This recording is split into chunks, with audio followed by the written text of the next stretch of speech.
नमस्कार मंडळी, आपल्या सर्वांना शारदीय नवरात्रोत्सवाच्या हार्दिक शुभेच्छा. नवरात्रीच्या 9 दिवसात देवींच्या 9 रूपाची पूजा करण्याचा हा दिवस वर्षातून 4 वेळा साजरा केला जातो. गुप्त नवरात्र 2दा साजरी केली जाते. अश्विन महिन्यातील नवरात्रीला शारदीय नवरात्र म्हणतात. नवरात्रोत्सव हा भारतात सगळीकडे मोठ्या प्रमाणात साजरा केला जातो. अश्विन महिन्यातील शुक्ल पक्षातील प्रतिपदेपासून नवरात्रोत्सवाला प्रारंभ होतो.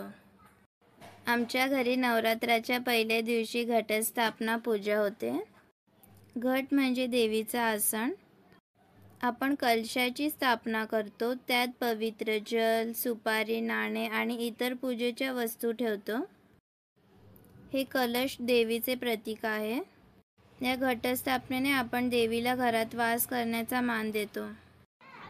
तुम्हाला माहीत आहे का, घटस्थापनेचा संबंध हा थेट कृषी संस्कृती आणि शेतकऱ्याशी येतो. घटस्थापना म्हणजे शास्त्रशुद्ध बीज परीक्षण होय. घटस्थापनेला आपल्याकडील कृषी संस्कृतीची पार्श्वभूमी आहे. घटस्थापना म्हणजे प्राचीन कृषी संस्कृतीतला महत्त्वाचा दिवस. आपल्या शेतात जी पिके पिकवली जातात, ज्यातून आपलं पोट भरतं, त्याप्रती श्रद्धा आणि कृतज्ञता व्यक्त करण्याचा आजचा दिवस. या काळात शेतीतील पिकांची कापणी झालेली असते. घरी नवीन धान्य आलेलं असतं. त्यामुळे शेतकऱ्यांच्या आनंदाला आणि उत्साहाला भरती आलेली असते. घरी आलेल्या धान्याचं मग शास्त्रशुद्ध पद्धतीने परीक्षण केले जातं. घटस्थापनेला घटासमोर आपल्या शेतातील माती आणली जाते. त्यामध्ये हे नवीन धान्य पेरले जाते. दसऱ्यापर्यंत ते पीक त्या घटासमोर उगवतं. या 9 दिवसात आदिमाया आदिशक्तीची उपासना करताना आपल्या शेतातील धान्याचीही पूजा करून एक प्रकारे त्याप्रती भक्तिभाव प्रकट केला जातो. घटस्थापनेनंतर नवरात्रीचे संपूर्ण 9 दिवस आम्ही देवीची आरती करतो. प्रत्येक दिवशी देवीच्या 9व्या रूपाची पूजा केली जाते. दुर्गा, लक्ष्मी आणि सरस्वती या 3 देवीचा आशीर्वाद मिळावा म्हणून आम्ही त्यांचे आवाहन करतो. हे क्षण खरंच खूप पवित्र आणि आनंददायी असतात. कुटुंब एकत्र येतं, देवीच्या स्तुतीमधील आरती म्हणतो आणि संपूर्ण वातावरण भक्तिमय बनते. आरतीनंतर देवीला नैवेद्य दाखवला जातो. आम्ही देवीला गोड पदार्थ, फळे आणि इतर प्रसाद दाखवतो. या पूजेचा मुख्य उद्देश देवीला संतोष देणे आणि तिचा आशीर्वाद मिळवणे हा असतो. नवरात्रीत देवीसमोर अखंड दिवा ठेवला जातो. अखंड ज्योत म्हणजे एक पवित्र ज्योत. ही नवरात्रीच्या 9 दिवसांमध्ये सतत तेवत ठेवली जाते. ही ज्योत देवीच्या उपस्थितीचं आणि अंधकारावर प्रकाशाच्या विजयाचं प्रतीक आहे.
घटस्थापनेच्या विविध रूढी परंपरा आहेत, पण भक्ती आणि श्रद्धा ही गोष्ट मात्र सर्वांच्या मनात एकच असते.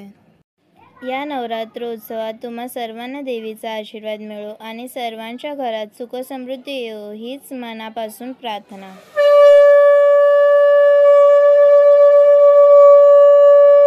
जर तुम्हाला हा व्हिडिओ आवडला असेल तर व्हिडिओला लाईक करा, शेअर करा आणि चॅनलला सबस्क्राईब करायला विसरू नका.